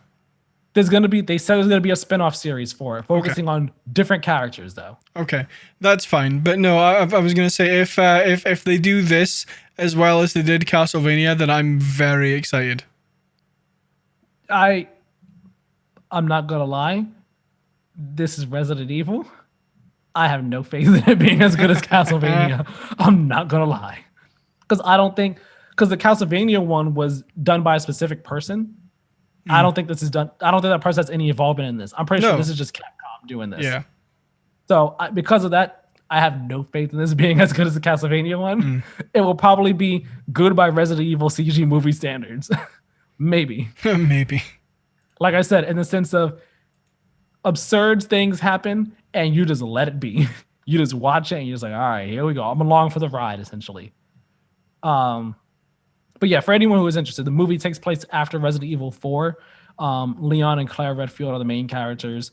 Leon Kennedy, Claire Redfield. And he's in the White House protecting the president. And the president is the father of Ashley from Resident Evil 4, who Leon was protecting in that game. Resident Evil fans will understand what I mean. So yeah, get excited for that. I think possibly the most surprise. I don't know if I say exciting, but I guess yeah, the most exciting announcement from the whole showcase though, which I didn't even realize till afterwards, Resident Evil 4 VR, and it's coming to the Quest 2. I am playing this. I've never played Resident Evil 4 before. I know its legacy. Will I be scared out of my mind? Maybe. I don't know. But it's coming to the Quest 2. Playing it for the first time and playing it in VR should be a crazy experience. And I am looking forward to doing it. I am sure you will be terrified. Probably.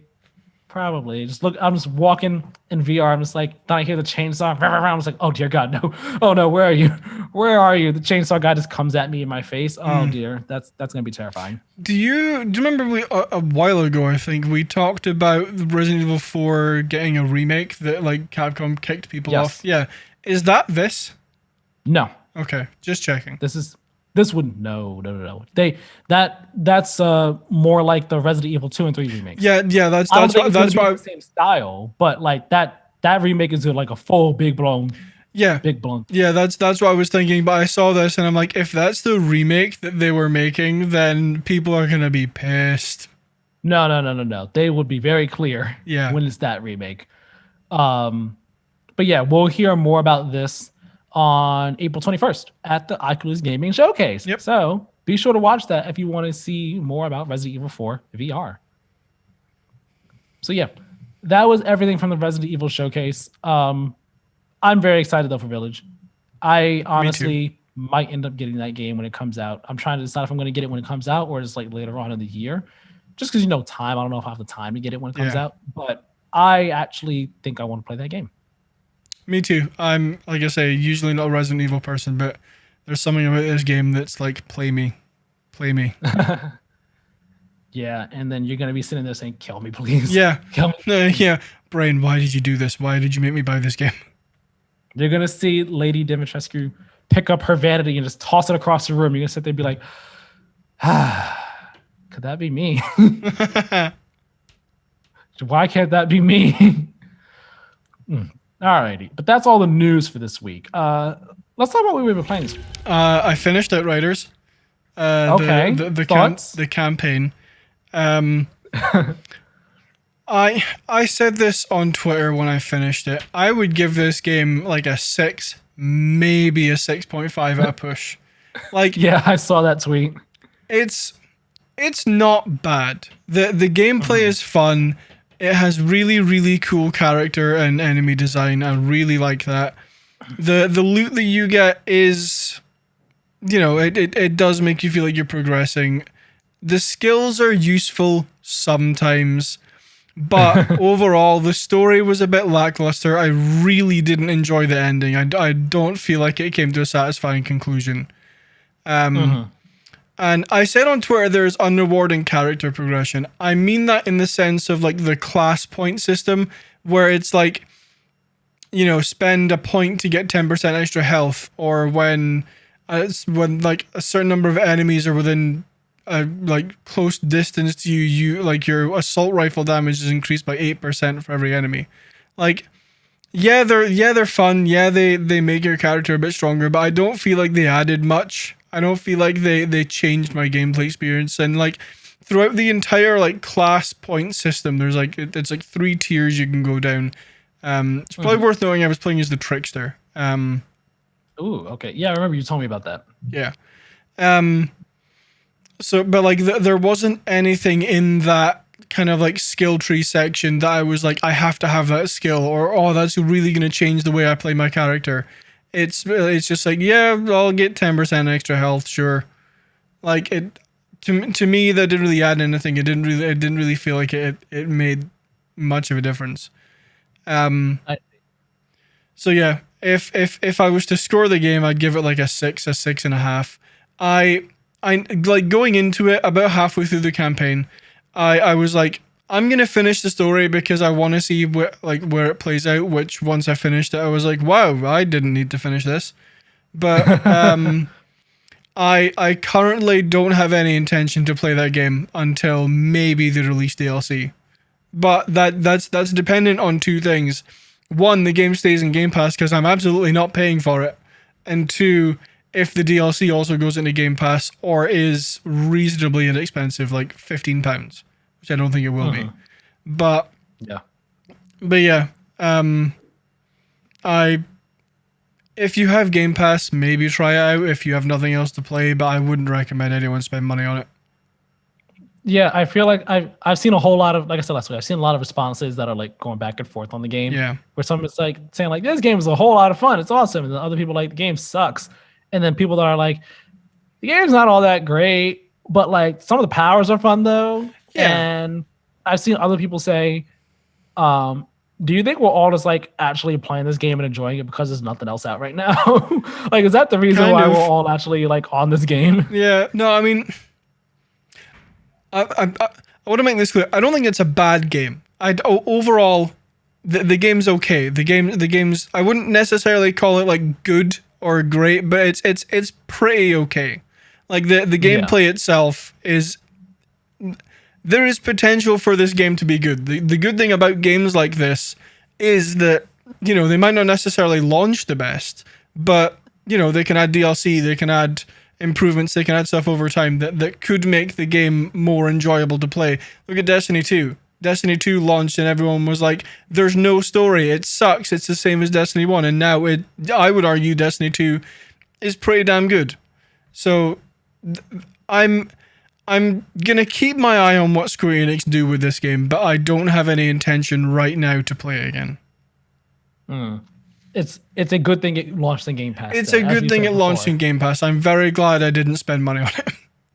Do you think that this game would have done as well if it was not in Game Pass? Nope, I do not. Absolutely. Okay. I mean, I've kind of been of the same mind since this game was announced to be coming to Game Pass. But obviously, I didn't play it. I had no interest in playing it. Yeah. So definitely interesting to hear your perspective on it like that. Yeah. I also finished the Destiny 2 Beyond Light campaign this week. Okay. How was that? Finally, after like 6 months.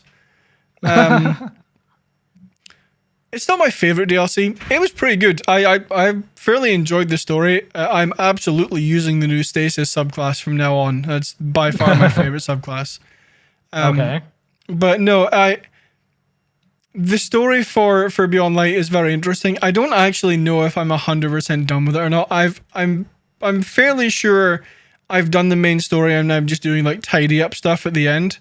But there are still missions to do within the Beyond Light DLC. I'm doing like I said, a couple of cleanup stuff, and I'm also doing the exotic quest you get for finishing the campaign. Not entirely sure, but no. If you are, I would recommend you play Beyond Light. It's fun. It's interesting. It's definitely challenging at times. I got so annoyed.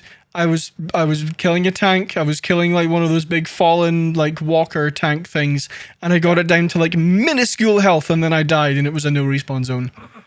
Oh, that's the worst. Yeah. Then you got to do the whole fight all over again. Yep. I was. I think I quit the game. I'm like, nope. I'm done for now. I'm gonna not play this.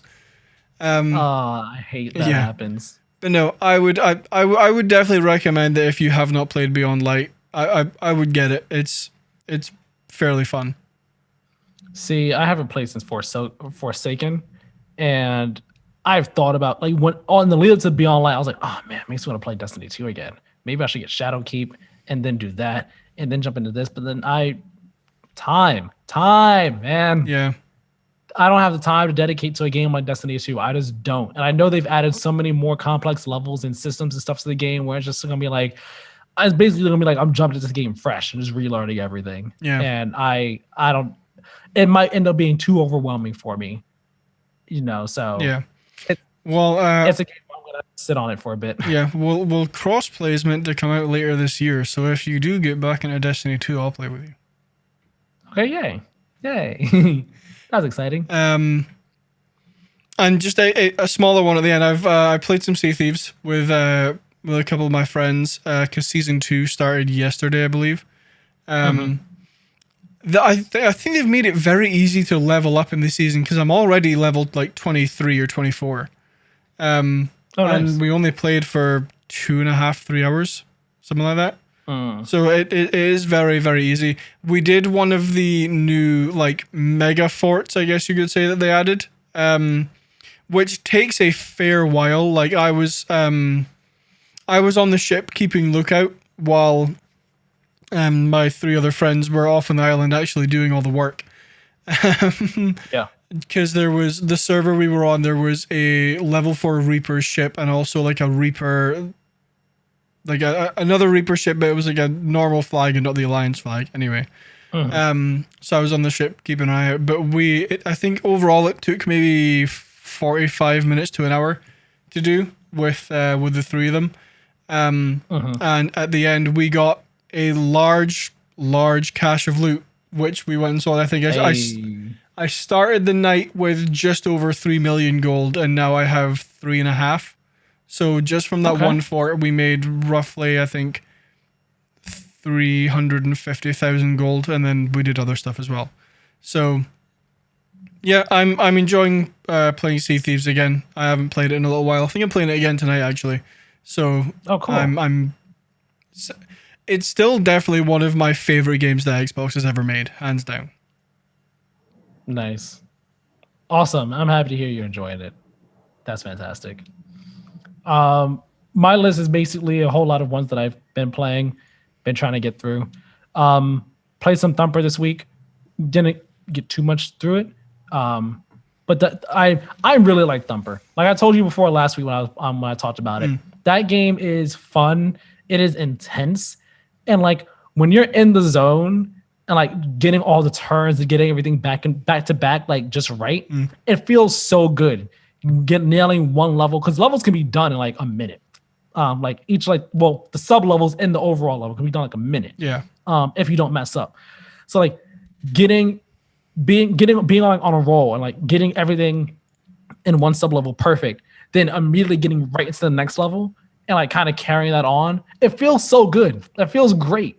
Because you'll just be in the zone, you're like, yes, left, right, go, up, down, press it, hold it, turn, move over. It's just, it sounds like I'm playing Bop It right now, the way I'm saying it all like that. But like, it feels great. It feels great. So I really like that game. I probably won't finish it in the coming week, but it's a fun game for me to like, I could easily jump on that game, play it for like half an hour and be like, all right, cool, I'm good. And then jump over and do something else. So yeah, that Persona 5 Strikers, I've got to play a good, I don't know if I say a good chunk of it. I played some of that, I think, after we recorded the podcast last week. No, I didn't, because I had to go out last week after we recorded the podcast. Yeah. So I played more of it maybe I did play a bit Saturday night, but I played a good chunk of it Sunday because I was like, no, I'm giving myself a day. Last week I had no time to do anything for myself. I was like, no, I'm giving myself time to do something for myself. So I played for a good, let's say, 5 or so hours Sunday, finished the second jail, and I'm on the third jail now. I'd say I'm almost about halfway done with the third jail, I feel like. That game, it's fun. I could safely say I'm at the point now where I am in the zone when it comes to the combat. Like I get the combat. Yeah. I have fully gelled with it. I understand how to do it and how to like successfully like get through fights and all. I still get beat pretty badly sometimes in fights because sometimes things just kind of get thrown out of my control. I lose control of the fight, but I get it now. I'm gelling with it more. The story, I definitely understand certain things about the story better now, so I'm all in on it. Yeah, I'm fully intending to play some more of that this weekend. I don't know if I'll play some today, just because there is some stuff I need to work on. Yeah. But I definitely want to play some more of that today and tomorrow and throughout the week when possible. Final Fantasy X.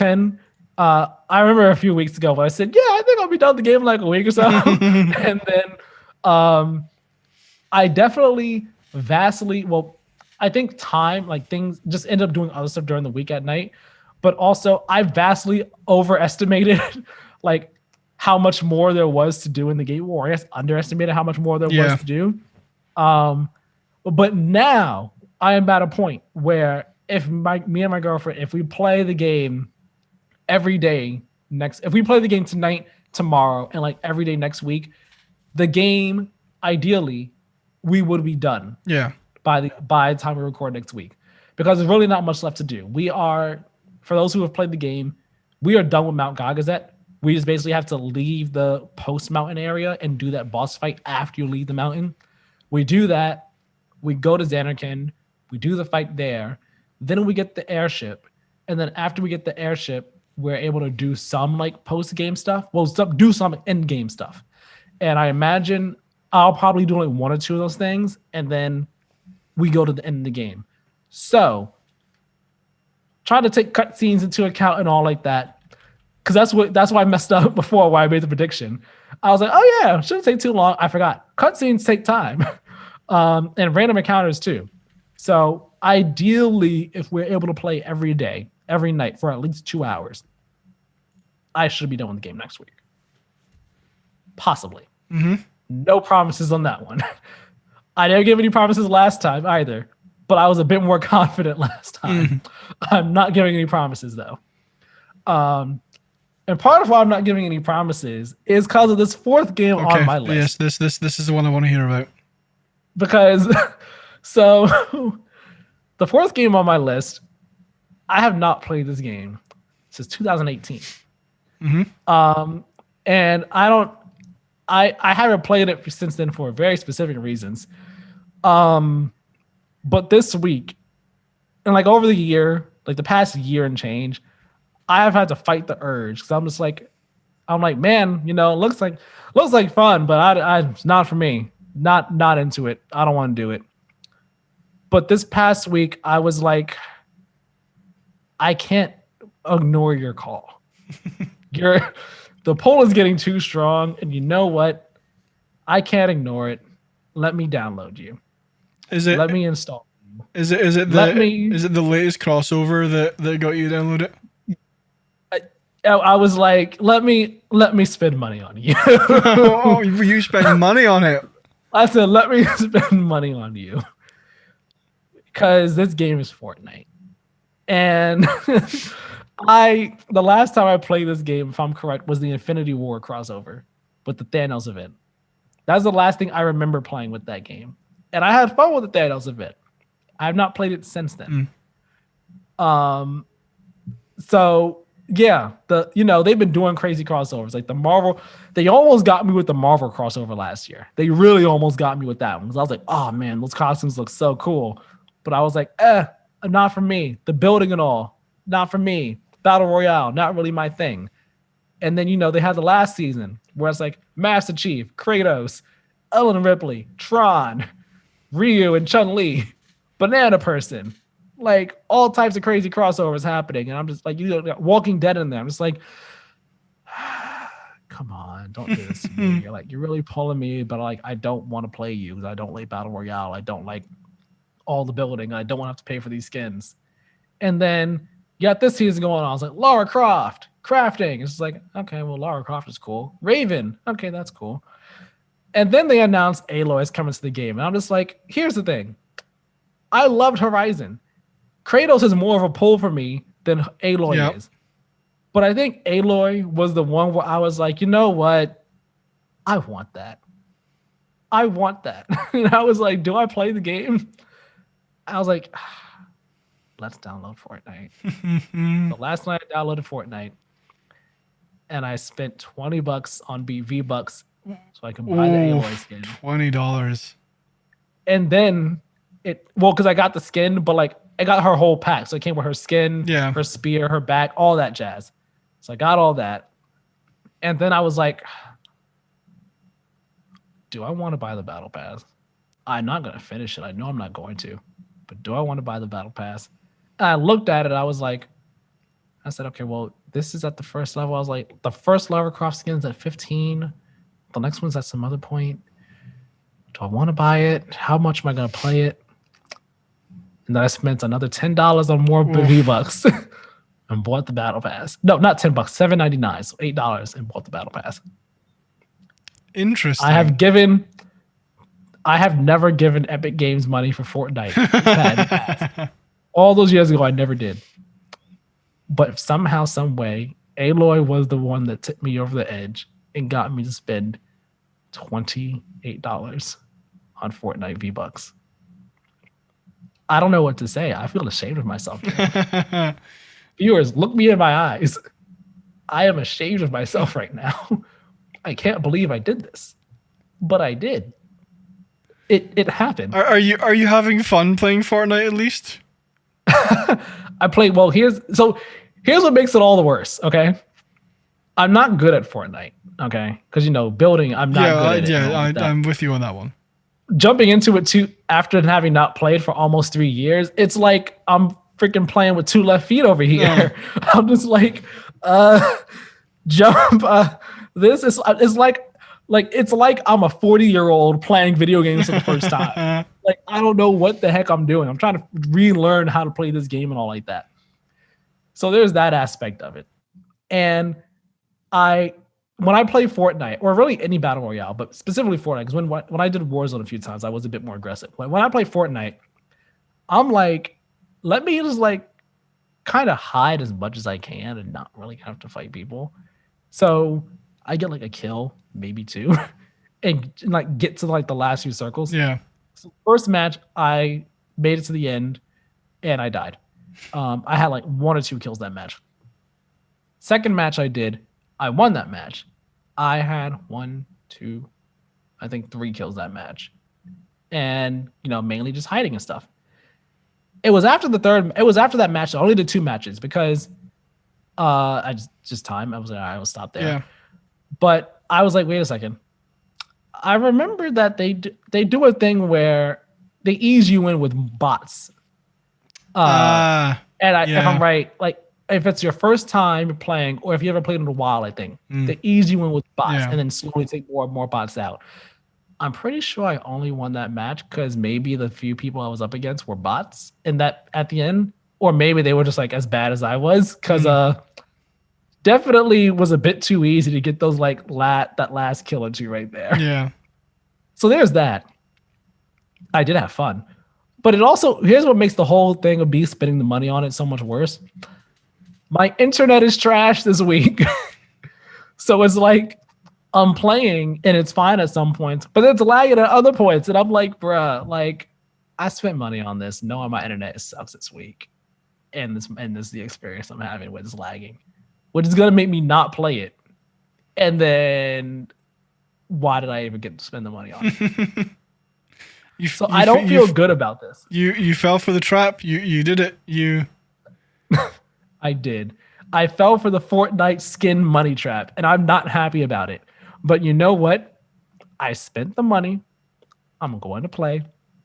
I will at least try to get the first Lara Croft skin, because that would be nice to have. Okay. That's at rank 15 on the battle pass, I think. Do you have anyone to play Fortnite with? I think my cousin has Fortnite. I was just like, I just did solo, so I'm just like, it is what it is. Like, I'm just trying to. Because if you want, I will say this on the podcast. I will be terrible with Fortnite with you if you want. We will see. We will see.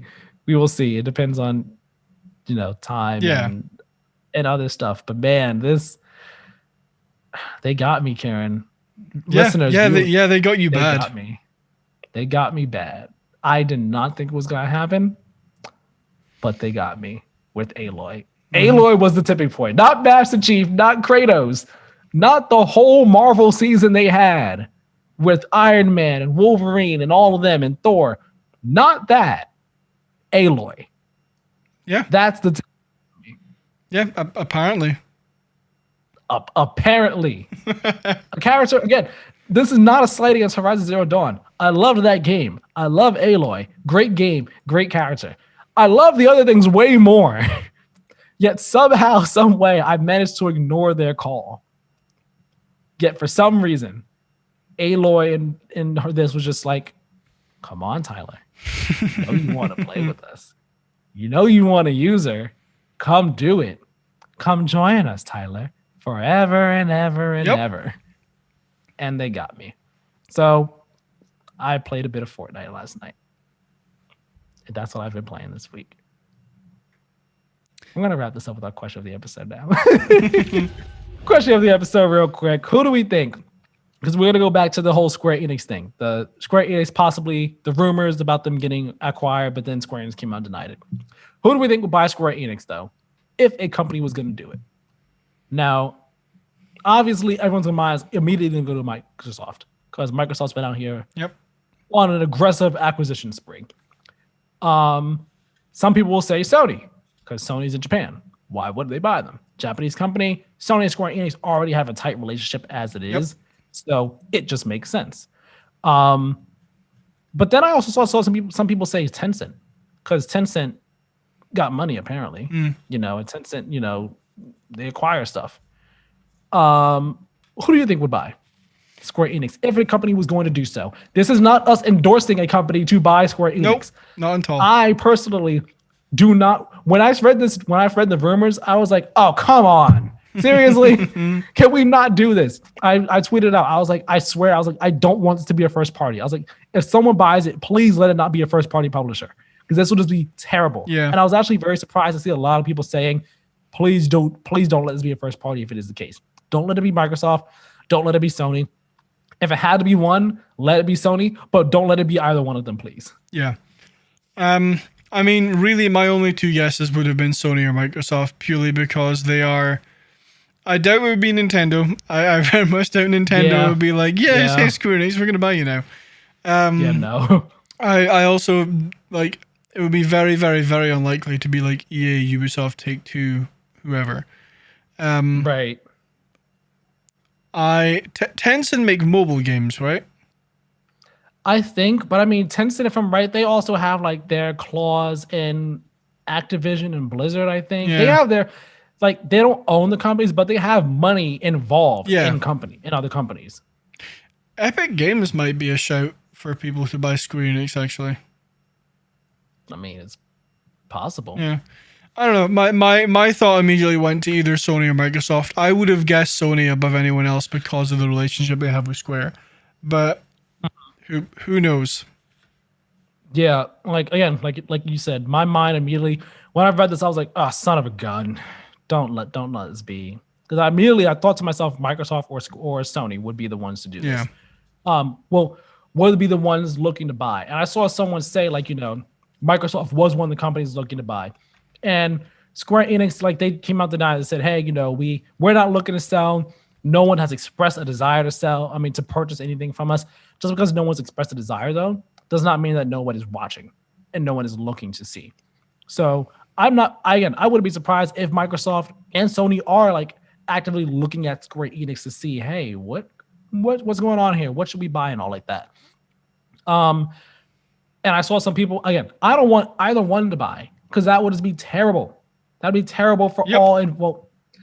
I don't want to say for all involved. That'd be great for the people that are benefiting from the purchase, that being Sony, Square Enix, and Sony players, or Microsoft and Microsoft players, and so on and so forth.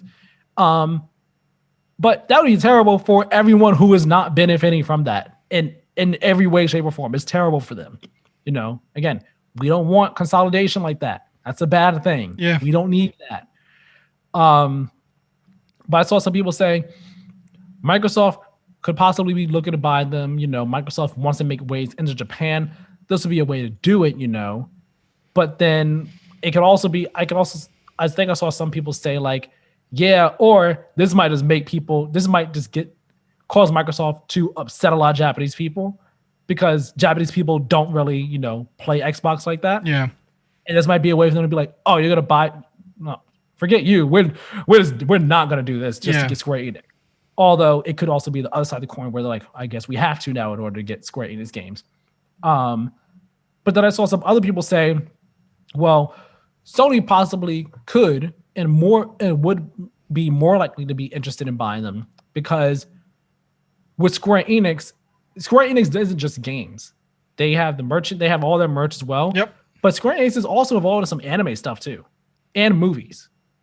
So like, Sony is involved. Sony purchased an anime company. I think it was Funimation, I think, or something like that. They purchased, like, they have their own anime branch. I'm fairly certain Sony own Funimation and Crunchyroll. I think so. Yeah, I think that's right. But yeah, they have their own like anime division. Yeah. So like, they have a lot more to gain by getting Square Enix. They get some anime stuff, they get movie stuff, they get all the game stuff as well. Like, and again, it's just the Japanese relationship that they have between the two of them. It just makes a whole lot of sense if Sony did it. So I think here's the thing though. If one of the two was to do it, it's crazy. It sucks because if a bidding war is going to happen, Microsoft will win that bidding war instantly. Yep. Between them and Sony. It just then becomes a case of, does Square Enix go for Microsoft because of the money, or do they stay with Sony because of the, their relationship and all like that? It's very interesting. Again, I don't want either one to buy Square Enix. If one had to buy, I guess I would want it to be Sony. Partially, I guess, because I'm in the Sony camp, but also partially because the relationship there, like, it's just Square Enix and Sony, I guess, are somewhat synonymous in a way. From a certain point of view, they're synonymous. So it just makes the most sense in my head. Yeah. But I don't want that to happen. I don't want anyone to buy Square Enix. Let them stay third party. I'm gonna throw a curveball and say it's Atari that's buying Square Enix. Can Atari buy itself? I don't think Atari have enough money to buy themselves. That was a genuine question. I have no idea what Atari's financials are like. Like, no idea. I wonder if they'd even be able to buy Square Enix. Like, if they could buy themselves, that'd be very interesting. But that'll do it for us this week on the Play to Win podcast. Keiran, where can people find you? Well, actually, hold on. Before we get to that, let me talk about our other stuff first. Remember, follow us over on Twitter and Instagram at Play to Win Game. Play to Win Game is our Twitter and Instagram. Follow us there. We post updates on the show and stuff over there again. We'll also tweet out some random things sometimes, just related to the gaming industry and all like that. So give us a follow over there on Twitter and Instagram. Subscribe over on YouTube. Remember, turn on the notification bell on YouTube so you are one of the first to know when a video goes live and you can watch it as soon as it goes up. Remember, share the show, leave likes, comments, reviews on podcast services, on YouTube, watch all our videos, spread the love, get more people involved, let more people know about Play to Win. It's all very much appreciated. Remember, go watch our Friday videos. Go watch Keiran's Resident Evil showcase reaction to the trailer. Go watch that. Do not send him any angry messages if you take issue with anything he says. Oh no! Why would they? I'm the world's leading Resident Evil expert. He's an encyclopedia of Resident Evil knowledge. Yeah. But if he says anything wrong, do not be too mad. Okay. Sometimes we all, sometimes we just miss a detail, being an encyclopedia and having all the knowledge. Sometimes we miss a detail. Yeah. Too. But go watch his video. Check out the Knockout City preview I did last week. If you haven't seen, the last week as of recording, if you have not seen that yet. And yeah, go definitely just, spread the love, share the shows and all that jazz.